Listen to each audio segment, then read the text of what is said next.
Hi guys, Mark Zickrey, Mr. Sci-Fi, also the author of the Twilight Zone Companion, and this is your Twilight Zone Minute.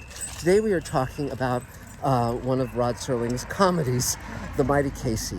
And it's a first season episode, and it's about a baseball team that gets a robot pitcher.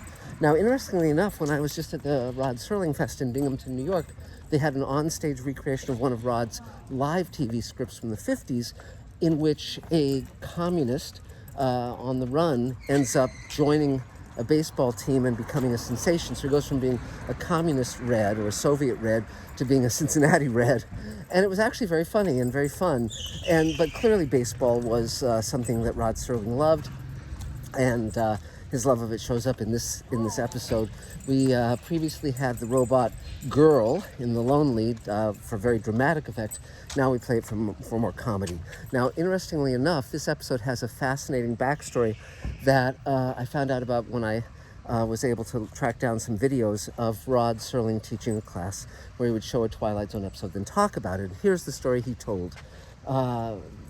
Basically, there were, a couple of major roles to cast in this episode. One was the robot baseball player. That was Robert Sorrells, who in later years would become an accent coach, very renowned here in Hollywood.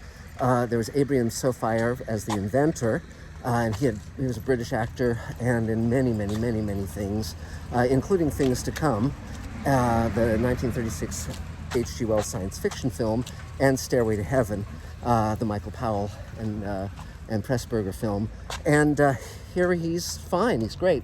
Now, then there was the role of the manager, the baseball manager. Now, an actor who had distinguished himself in a number of films, including a baseball film called Angels in the Outfield, was Paul Douglas, and he had a reputation for being an alcoholic, and so Rod Serling and Buck Houghton contacted Paul Douglas's agent and said, well, what's the status of this guy? And they were told that he wasn't drinking, he was on the wagon. But when they cast him, they started shooting, and they finished shooting on the episode, but Paul Douglas, there was something clearly wrong with him. He seemed short of breath, pasty, his face was sweaty, and they felt sure he was drinking. So they called the agent and said, what's the deal here? You said he wasn't drinking. And the agent said, well, as far as I know, he's not.